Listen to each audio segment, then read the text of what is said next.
Chapter number 22। कल हमने ये चैप्टर स्टार्ट किया था और आगे चलते हैं अब लेके, that is basics of taxation law के ऊपर। देखिए, जो हमारे टैक्स लॉज हैं वो किसके ऊपर बेस कर रहे होते हैं? 4 कैनन्स ऑफ टैक्सेशन के ऊपर। अब ये कैनन्स ऑफ टैक्सेशन आप पढ़ के आ चुके हुए हैं पीआरसी में। कैनन्स का मतलब क्या होता है? असूल। और कैनन्स ऑफ टैक्सेशन का मतलब क्या होगा कि ये वो 4 असूल है जिसके ऊपर आपका टैक्सेशन सिस्टम जो है वो क्या कर रहा होता है? बेस कर रहा होता है। जिसमें पहला आता है that is canon of convenience of payment. Convenience of payment का मतलब क्या है कि जो टैक्स आप कलेक्ट कर रहे हैं टैक्स पेयर से, time of payment, mode of payment, वो क्या होना चाहिए? कन्वीनियंट होना चाहिए। क्या होना चाहिए? कन्वीनियंट होना चाहिए। उसके लिए क्या होनी चाहिए? आसानी होनी चाहिए। उसके लिए इतना मुश्किल नहीं पेश आनी चाहिए। That should be easy for him. Number 2, certainty. कि आपके टैक्स लाइबिलिटीज़ जो हैं वो क्या होनी चाहिए? क्लियर होनी चाहिए और सर्टेन होनी चाहिए। आपको पता हो कि यार अगर आपने 10,000 का टैक्स पे करना है तो 10,000 आपने कैसे कैलकुलेट किया है, वो आपको वो आपको 10,000 की समझ आनी चाहिए। अगर वो गवर्नमेंट आपके पास आए कि टैक्स पे कर दो, नहीं कि आपके कितना कि जितना मर्जी लोग टैक्स पे करेंगे, तो आपकी लाइबिलिटीज़ क्या होनी चाहिए? सर्टेन होनी चाहिए और क्या होनी चाहिए? क्लियर होनी चाहिए। कि आपको पता हो कि आप कितना पे कर रहे हैं और कैसे पे कर रहे हैं। उसके बाद है हमारे पास इक्वालिटी। इक्वालिटी का मतलब क्या है कि आपने टैक्स सबसे लेने, किसी को नहीं छोड़ना आपने, but tax should be collected in the proportion of their income. कि उनकी जितनी इनकम की परसेंटेज है आपने उतना ही क्या करना है? उनसे टैक्स कलेक्ट करना है। जिसकी इनकम ज़्यादा है उससे टैक्स क्या ले लो? ज़्यादा। जिसकी इनकम कम है उससे टैक्स क्या ले लो? कम। लेकिन टैक्स आपने सबसे लेना है, आपने किसी को भी नहीं छोड़ना। और आखिरी जो आता है हमारे पास इकोनॉमी ऑफ कलेक्शन के टैक्सेस का निज़ाम जो है वो इकोनॉमिकल होना चाहिए। आप जिससे टैक्स ले रहे हैं उसके लिए इतना टैक्स महंगा नहीं होना चाहिए कि वो अफोर्ड ही ना कर सके, वो कहे भाई मैं कारोबार ही बंद करता हूँ। और दूसरा जब आपका टैक्स का मैकेनिज़्म है वो भी क्या होना चाहिए? इकोनॉमिकल होना चाहिए। इकोनॉमिकल का मतलब क्या है कि आपको महंगा फील ना हो। आपका सिस्टम जो है अगर वो कलेक्ट कर रहा है 1,000 रुपया, वो ना हो आपके सिस्टम ने कलेक्ट 1,000 रुपया किया, खर्चा उनका 1,200 रुपये का हो गया। ऐसा नहीं होना चाहिए। वो क्या होना चाहिए? इकोनॉमिकल होना चाहिए। Is that clear? ये है आपका 4 कैनन्स ऑफ टैक्सेशन। इनको एक दफ़ा रीड आउट कर लें स्क्रीन से, फिर आगे चलते हैं। जो हमारा चैप्टर होगा एथिक्स वाला, उसमें भी हमने कैनन्स जो हैं वो क्या करने हैं? डिस्कस आउट करने हैं। ठीक है।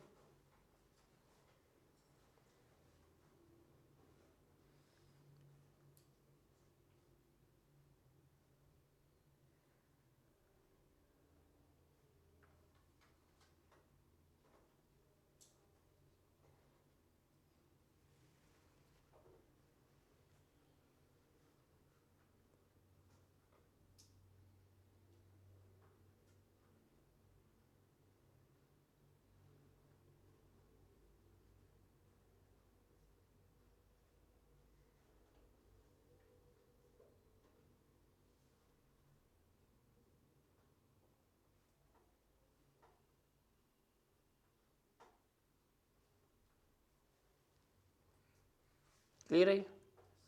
उसके बाद है जब हम टैक्स लेवी करते हैं। लेवी का मतलब होता है लगाना, चार्ज करना। क्या होता है? चार्ज करना। हम टैक्स कैलकुलेट कर रहे हैं, टैक्स लगा रहे हैं, वो किन प्रिंसिपल्स के ऊपर लगता है, किन असूलों के तहत लगता है, वो हमने देखना है। तो 3 प्रिंसिपल्स हैं। पहला है हमारे पास एबिलिटी टू पे प्रिंसिपल।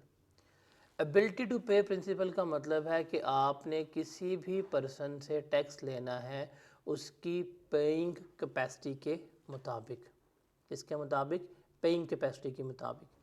जो जितना ज़्यादा पे कर सकता है उससे उतना टैक्स ज़्यादा लो, जो जितना कम पे कर सकता है उससे टैक्स उतना कम लें आप।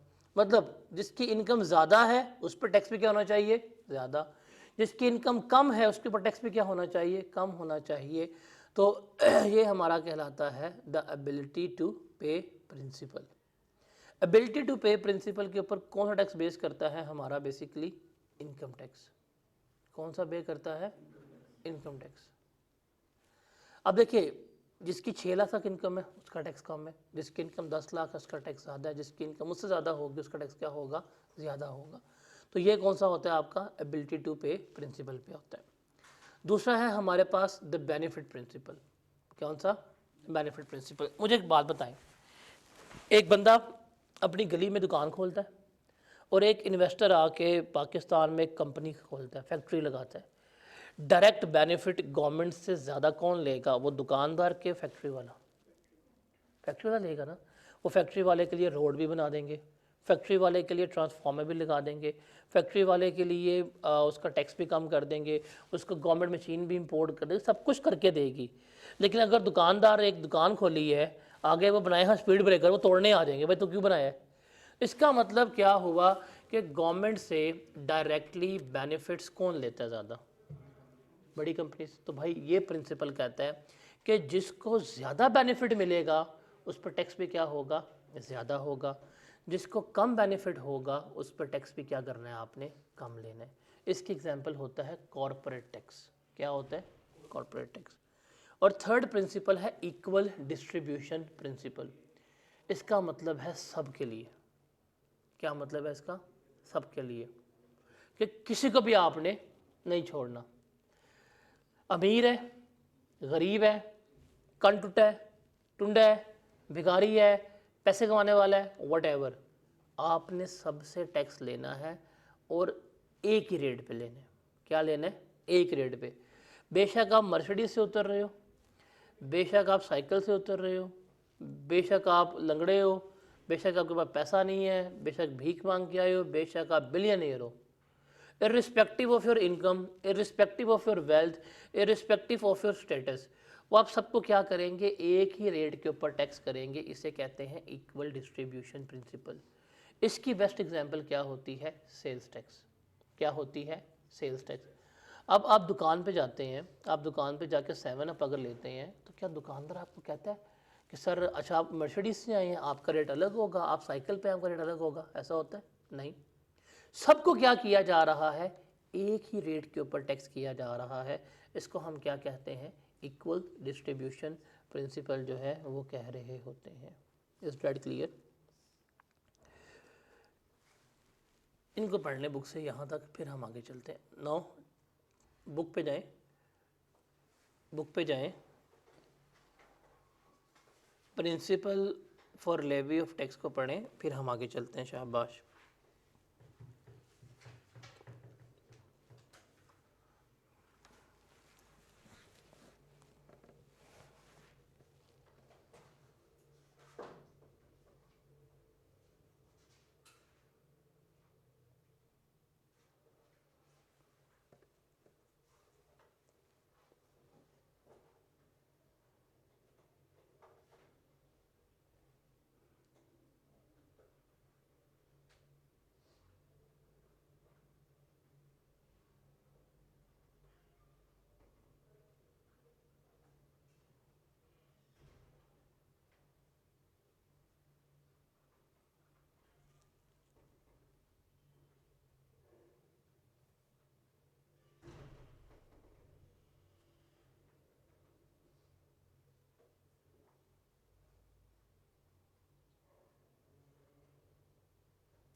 क्लियर है ये? आगे चलते हैं। अब हम देखते हैं काइंड ऑफ टैक्सेस को। अगर आप देखें ना स्क्रीन के ऊपर आपको 3 तरह के आइकन्स नज़र आ रहे हैं। एक ही सफ़ में खड़े हो गए महमूदो याज, यहाँ पे डिक्रेसिव है और यहाँ पे इंक्रीजिंग ट्रेंड है। ये है आपकी 3 टैक्स के टाइप्स हैं। एक को हम कहते हैं प्रोपोर्शनल टैक्स या फ्लैट टैक्स, दूसरे को हम क्या कहते हैं रिग्रेसिव टैक्स, और तीसरे को हम क्या कहते हैं प्रोग्रेसिव टैक्स। आप सिर्फ इन आइकन्स को देखें, आपको समझ आ जाएगा क्या है क्या नहीं। प्रोपोर्शनल टैक्स का मतलब क्या है कि सबके लिए एक जैसा, सबके लिए एक जैसा, जिसको हम फ्लैट टैक्स भी कहते हैं, कि आप सबको क्या करेंगे एक ही रेट से क्या कर रहे होंगे, टैक्स चार्ज कर रहे होंगे। इसे हम क्या कहते हैं प्रोपोर्शनल टैक्स कह रहे होते हैं।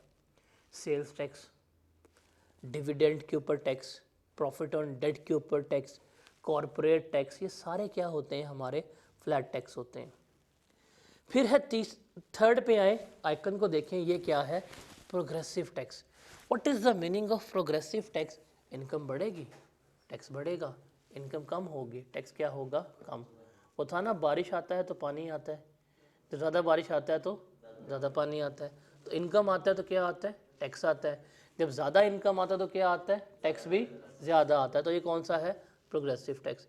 और रिग्रेसिव टैक्स क्या है कि जो लो इनकम पीपल हैं हम उनसे टैक्स ज़्यादा कलेक्ट कर रहे हैं as compare to high income people के ऊपर। तो इसका मतलब गरीबों से टैक्स ज़्यादा निकाला जाता है और अमीरों से टैक्स जो है वो क्या लिया जाता है कम लिया जाता है। इसको हम क्या कहते हैं रिग्रेसिव टैक्स। जितने भी इनडायरेक्ट टैक्सेस होते हैं जैसे सेल्स टैक्स वगैरह होगी, सारे रिग्रेसिव इन नेचर होते हैं। ये सारे क्या होते हैं रिग्रेसिव इन नेचर कंसिडर हो रहे होते हैं। ठीक है, गॉट इट। इनको भी दफ़ा पढ़ लें, बुक से तसल्ली कर लें, आराम से पढ़िएगा और रट्टा इसमें कुछ नहीं मारना आपने। क्रैमिंग वाला इसमें कोई एरिया कोई चीज़ नहीं है इसमें।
जी जनाब, समझ आई। नुकसान होता है तो गरीबों से। अब हमारे मुल्क में ज़रा गरीब है ज़रा अमीर है, तो फ़ायदा गवर्नमेंट को बना, तो गरीबों से टैक्स ज़्यादा निकालती है, रिच से टैक्स कम लेती है। उसके बाद है हमारे पास करेक्टरिस्टिक्स ऑफ टैक्स लॉस। इसमें से पास पेपर में आज तक एक दफ़ा सवाल आया कि टैक्स लॉस के फीचर्स क्या हैं, करेक्टरिस्टिक्स क्या हैं, तो ये रट्टा नहीं मारना। इसको एक दफ़ा पढ़ लीजिएगा, अपनी वर्डिंग में लिखना है। पहला कि टैक्स जो है वो एक इन्फोर्स कंट्रीब्यूशन है, वॉलंटरी नेचर नहीं है।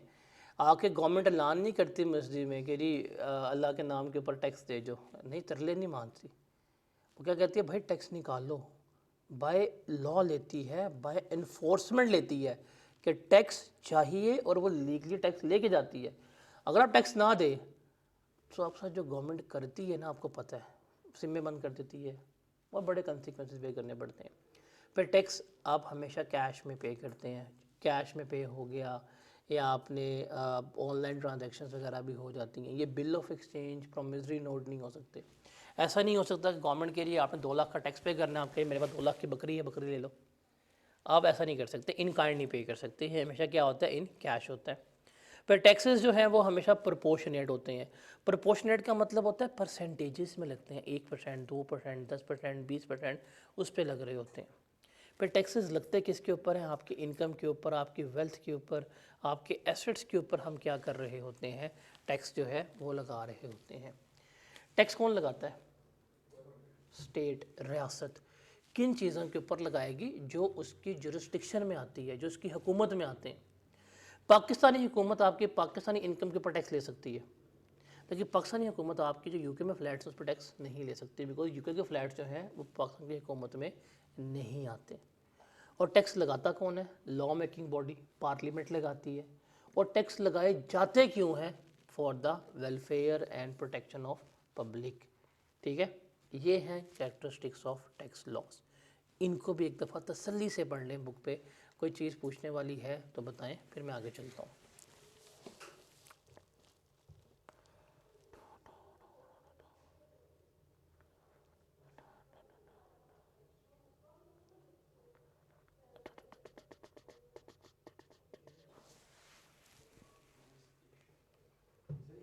जुरिस्डिक्शन,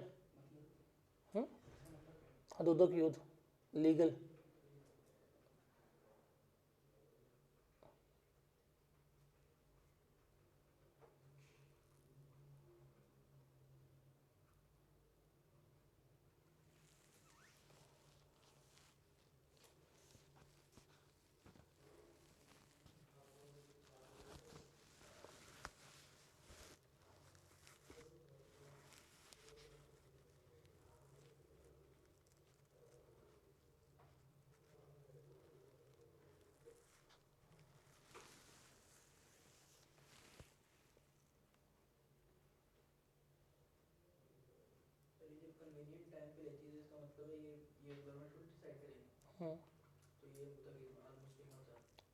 टाइम कलेक्ट 3 महीने, 3 पूरे साल का होता है, लेकिन आपको 3 महीने देती है। ईयर एंड होने के बाद, अभी पढ़ेंगे आगे जाके, ईयर एंड होने के बाद 3 माह होते हैं आपके पास कि आपने टैक्स जमा कराने हैं। हमें फ़ौरन नहीं लेते वो, फ़ौरन तो मुश्किल है ना, 3 माह का टाइम देते हैं कि हमें 3 माह से कहीं मांग छांग के दे दो।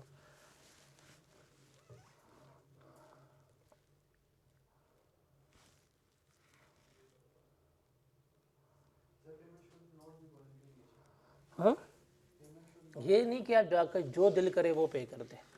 वॉलंटरी का मतलब होता है टैक्स पे करना है, ठीक है 5 रुपये दे मेहरबानी, ऐसे नहीं होगा। Date should be enforced one, आपको बताया गया है वही देनी है आपने।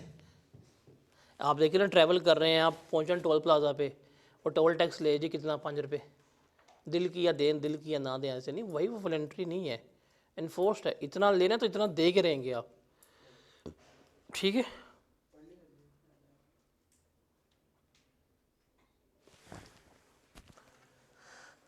उसके बाद है हमारे पास principle of sound tax system, कि एक अच्छा सिस्टम जो है वो किन प्रिंसिपल्स के ऊपर बेस करता है। ये रीड ओनली है, इसको भी रट्टे नहीं मारने। अभी तक इस चैप्टर में रट्टे वाली कोई चीज़ नहीं आई, ये सारा आपका जर्नल नॉलेज बेस्ड है। एक अच्छा टैक्सेशन सिस्टम किन प्रिंसिपल्स के, किन असूलों के ऊपर बुनियाद बना के बैठा हुआ है, किन पे बेस कर रहा है, वो हमने देखना है। सबसे पहले हमारे पास आता है फिस्कल एडिक्वेसी। फिस्कल का मतलब होता है cash. What is the meaning of fiscal, cash, पैसा। एडिक्वेसी, सफिशेंट, क्या, sufficiency. Now what is the meaning of fiscal adequacy, कि पैसों के मामले में क्या होना चाहिए, मुकम्मल होना चाहिए। इसका मतलब क्या है कि एक अच्छा सिस्टम वो होता है कि जो भी गवर्नमेंट की नीड्स होंगी वो उसको पूरा करके देने वाला हो। अगर गवर्नमेंट के खर्चे बढ़ रहे हैं तो वो क्या करेगा, आपका रेवेन्यू भी बढ़ा देगा। अगर गवर्नमेंट के खर्चे कम हो रहे हैं तो उसके मुताबिक ही होगा। मतलब एक सिस्टम ऐसा हो सकता है, अच्छा सिस्टम, कि गवर्नमेंट जब चाहे उसको एक्सपेंड कर सकती है, बढ़ा सकती है, और वो गवर्नमेंट की वांट्स को पूरा करके दे रहा है। गवर्नमेंट को अगर 1000 चाहिए वो गवर्नमेंट को 1000 ला के देगा, उन्हें 2000 चाहिए वो 2000 ला के देगा। तो माली मामलात में वो क्या है, सफिशेंट है। तो ये क्या होगा, एक अच्छा सिस्टम होगा। फिर दूसरा है इक्वलिटी और थ्योरेटिकल जस्टिस। इक्वलिटी का मतलब क्या है, सबको। And what is the meaning of theoretical justice, कि सबसे लेना है लेकिन उनकी हैसियत के मुताबिक। क्या लेना, सबसे टैक्स, लेकिन उनकी हैसियत के मुताबिक, जो जितना पे कर सकता है उससे उतना टैक्स लो।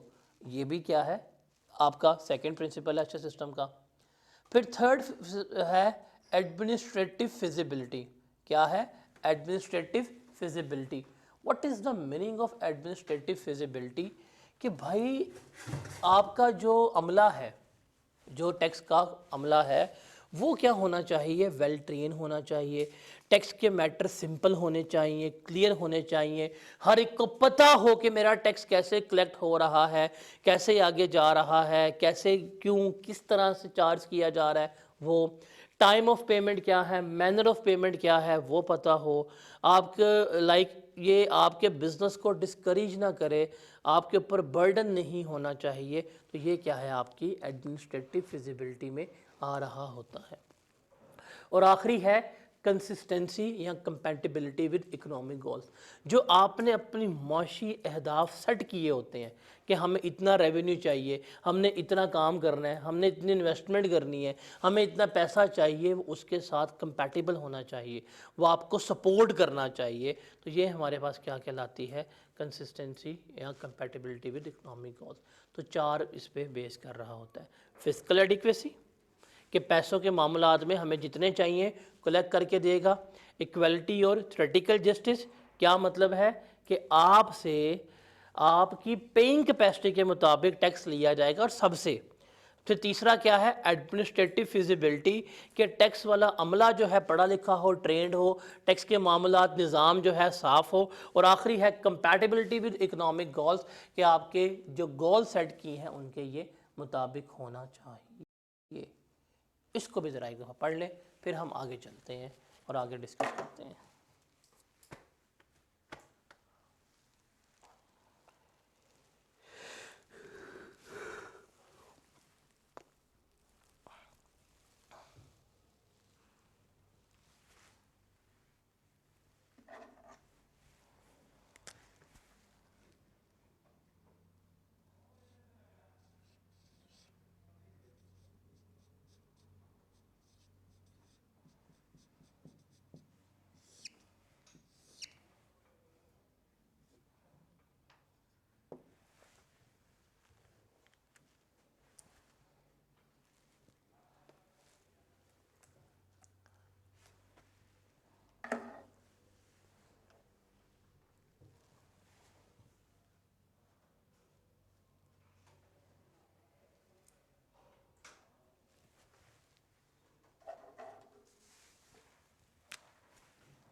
क्लियर है। उसके बाद different tax laws of Pakistan. इसमें सवाल आता है, बट ये सवाल आपको अभी नहीं करना। जब आपका टैक्स का सिलेबस ख़त्म होगा ना, तो आप डायरेक्ट टैक्स के ऊपर और इनडायरेक्ट टैक्स के ऊपर माय बेस्ट फ्रेंड जितना लंबा ऐसे लिख सकते हैं। बिकॉज 70 नंबर का हमने जो पढ़ना है वो इनकम टैक्स है। वो क्या होता है, डायरेक्ट टैक्स होता है। 30 नंबर का हमने पढ़ना है सेल्स टैक्स, वो मेरा क्या है, इनडायरेक्ट टैक्स है। तो आपको वहाँ पे इसकी A to Z समझ आ जाएगी, आपको इनकी 7 पुश्ते भी याद हो जाएगी कि डायरेक्ट टैक्स डायरेक्ट क्यों होता है और इनडायरेक्ट टैक्स इनडायरेक्ट क्यों होता है। बट एज ऑफ नाउ एक लेमैन आदमी है जिसको टैक्स से कोई ताल्लुक नहीं है, अगर आपने उसको डायरेक्ट टैक्स समझाना हो तो आप कैसे समझाएंगे? भाई सिंपल सी बात है, डायरेक्ट टैक्स का मतलब है जो डायरेक्टली आपसे लिया जा रहा है, जो डायरेक्टली आपकी इनकम से कलेक्ट किया जा रहा है, आपकी वेल्थ से कलेक्ट किया जा रहा है, आपके एसेट से कलेक्ट किया जा रहा है, उसे क्या कहते हैं, डायरेक्ट टैक्स। उसे क्या कहते हैं, डायरेक्ट टैक्स, कि वो हम आपसे रिसीव कर रहे हैं। अब डायरेक्ट टैक्स की बात करें तो इसमें आता है इनकम टैक्स। अब इनकम टैक्स में हमारे पास इनकम के सोर्सेज हैं कि आप सैलरी से इनकम कमाते हैं, बिजनेस से कमाते हैं, प्रॉपर्टी से कमाते हैं, कैपिटल गेन से कमाते हैं और अदर सोर्स, ये आपके पास सोर्सेज ऑफ इनकम होते हैं। और इनडायरेक्ट टैक्स क्या होता है कि आपकी इनकम के ऊपर टैक्स नहीं लिया जा रहा, लेकिन आपके एक्सपेंडिचर्स के ऊपर क्या कर रही है गवर्नमेंट, इनडायरेक्टली एक्सपेंसेस टैक्स लेके जा रही है। आप में से कोई बच्चा इनकम कमा रहा है लेकिन आप टैक्स गवर्नमेंट को पे कर रहे हो। आपने सुबह कोई ना कोई चीज़ तो कंज्यूम की हो, कोई बिस्किट, चाय, चिप्स, कुछ ना कुछ तो खाया पिया होगा, आपने गवर्नमेंट को टैक्स पे किया है। अगर इवन आप सुबह आज ब्रश भी करके आए हैं तो टूथपेस्ट इस्तेमाल की है, उस पर भी टैक्स आपने पे किया है। तो इसका मतलब क्या हुआ कि वो इनडायरेक्टली क्या कर रही है, आपसे टैक्स कलेक्ट कर रही होती है। तो जो इनडायरेक्टली कलेक्ट होता है उसे हम क्या कहते हैं, इनडायरेक्ट टैक्स। जो डायरेक्टली होता है मतलब आपकी इनकम है, आपसे टैक्स लेके जाएंगे, उसको हम क्या कहते हैं, डायरेक्ट टैक्स कह रहे होते हैं। Is that clear? इसको हम आपने अभी नहीं पढ़ना, जब आपका सिलेबस ख़त्म हो जाएगा आप इसके ऊपर पूरी तफसील लिख देंगे क्या होता है और क्या नहीं होता। उसके बाद आखिरी है हमारे पास हिस्ट्री ऑफ टैक्स लॉज इन पाकिस्तान। इसको बिल्कुल भी याद नहीं करना, पेपर में हिस्ट्री के ऊपर सवाल नहीं आएगा कि जी टैक्स की हिस्ट्री बताएं ना, ये सिर्फ रीड ओनली है और इसको लिख लीजिएगा, ये रीड ओनली है। अब क्या था जी, जंग आज़ादी हुई 1857 में, इंडिपेंडेंस वॉर हम हार गए, उसके बाद अंग्रेज़ राज आ गया, उसने पाकिस्तान कह रहा हूँ, उसने इस इंडियन सब कॉन्टिनेंट के ऊपर अपना इनकम टैक्स एक्ट जो है वो लगा दिया ब्रिटिश एम्पायर का डेफिसिट पूरा करने के लिए। फिर 1865 पे उस 60 के एक्ट को उससे चेंज कर दिया। फिर 1886 में उसने मज़ीद अमेंडमेंट्स कर दी। फिर 1914 से 18 तक वर्ल्ड वॉर 1 हो गई, सल्तनत उस्मानिया टूट फूट गई। फिर उसके बाद इन्होंने 1917 में जो अनडिस्ट्रीब्यूटेड प्रॉफिट होते हैं कंपनीज़ के, उसके ऊपर टैक्स लगा दिया। 18 में उसमें वॉर अमेंडमेंट्स की, 20 में उसने उसको सुपर एड टैक्स में अमेंडमेंट्स की, और उसने फिर 2022 में 1922 में उसने सुपर टैक्स को और इनकम टैक्स को कंबाइन करके इनकम टैक्स एक्ट 1922 बना दिया। फिर पाकिस्तान बन गया। अब देखिए 1922 में जो अंग्रेज़ों ने कानून बनाया था, पाकिस्तान 47 में बना। पाकिस्तान बनने के भी कितने अरसे के बाद, तकरीबन 31 साल तक जो है वही कानून चला पाकिस्तान में। फिर 1979 में पाकिस्तान ने अंग्रेज़ों के कानून को ख़त्म करके अपना इनकम टैक्स ऑर्डिनेंस 1979 दे दिया। फिर 2001 तक वही चला और अभी तक हमारा 2001 का ऑर्डिनेंस ही चल रहा होता है। तो that was all about history of tax law in Pakistan, कि ये हमारा जो निज़ाम है, अंग्रेज़ों का निज़ाम जो है अपने मुल्क में हमने राइज किया हुआ। डन। इसके साथ हमारा चैप्टर जो है वो क्या होता है, ख़त्म होता है। ठीक है, आसान था। अब आपका होमवर्क, आपने इस चैप्टर को अच्छी तरह पढ़ के आना है। मैंने कल आपको इस चैप्टर के पास पेपर लिखवाने हैं, पास पेपर बिल्कुल अगली स्लाइड्स में, लेकिन मैंने कल आपको ये सारे पास पेपर लिखवाने हैं। आई वांट कि आप लिखें, मुझे आपने लिखे हुए सवाल चेक करवाने हैं। मैं यहाँ पे लिखवाऊँगा आपसे और यहाँ पे आपका रजिस्टर जो है वो चेक करूँगा। ठीक है, तो आपके पास बुक्स आ गई हैं आज। आपने इस चैप्टर को अच्छी तरह पढ़ के आना है ताकि हम कल इस चैप्टर के जितने भी पास पेपर हैं उसको वाइंड अप करें और देन हम आगे की तरफ मूव करें। ठीक है जी, मज़ा किया ना, तो चलेगा, बता भी रोएगा बैठ के। ठीक है जी, अल्लाह हाफिज़।